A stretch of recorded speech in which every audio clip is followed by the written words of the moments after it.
You have to create a tribe through core values, okay? Now, core values to me are super important. I get so frustrated when I walk in someone's office and I just see freaking words on the wall. You know what I'm talking about. They have like the eagle, it's the old school shit. It's like, it's awful, right?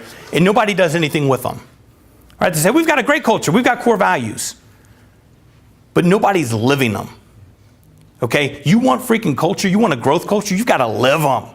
Baby, I want you swimming in the Kool-Aid. I want people drinking it and swimming in it. Core values to me are 4 words. If it's a sentence, it fails. If it's 5, it fails. You need 4 words so they can be memorized, they can be lived, and they embody an organization's mindset, beliefs, and daily behaviors. Okay?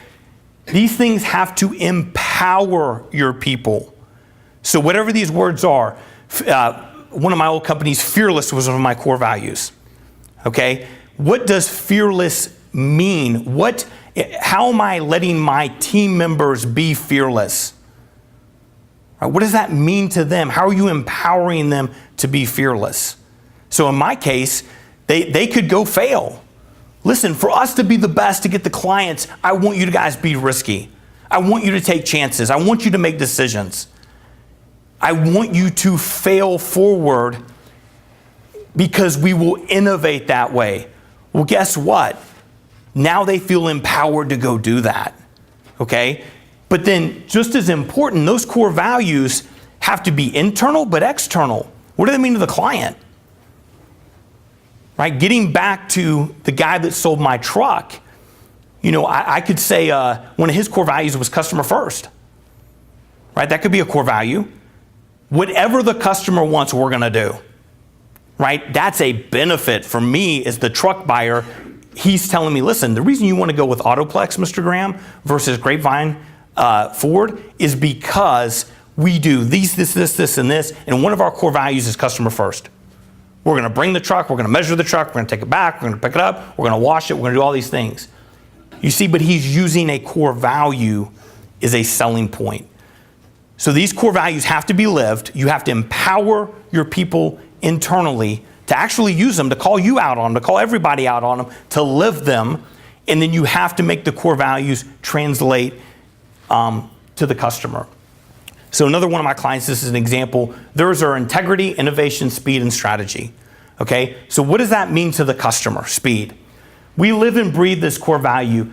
An acute sense of urgency essential in rapidly changing the IT landscape. Our tools and technology help us react more quickly than our competition to fill your staffing needs. And then they have like a mantra, they do it 24 hours faster job placements than anybody else. Well, guess what? They're using a core value to the customer. That's a benefit, right? Innovation. All of our recruiters have completed rigorous technical boot camps and have been certified in specific niche technologies. Our innovation lab is dedicated to the improvement of training and specializing recruiting teams. We invest in tools to give our recruiters an edge. So they built out an innovation lab to bring in talent, to certify them, to make them better to be recruited. And they're using that as a core value. That is a huge selling tool, right? So these core values become selling tools and differentiators. Listen, if you're trying to compete on price, service, and speed, you're going to lose. Right? What are you doing to differentiate? This is a differentiator. This is growth culture. So then how do you take that and live it? Right? How do you translate that into an environment? How do you get the eagle off the wall? Right? So in this example, we brought those core values of life in the environment. We vinyled one of the conference rooms and put the word speed on there and brought a real Ducati motorcycle in there. We vinyled a wall that looks like the Matrix that says innovation. We built out one of the conference room to an innovation lab with beanbags and screens and TVs. We redid the conference room. We put up what's called the Deadly Seven with the Grim Reaper of the 7 things that they won't do as an organization. And then we totally transformed the office, okay? Now, it does 2 things. One, it's a visual daily reminder that we have to live these core values.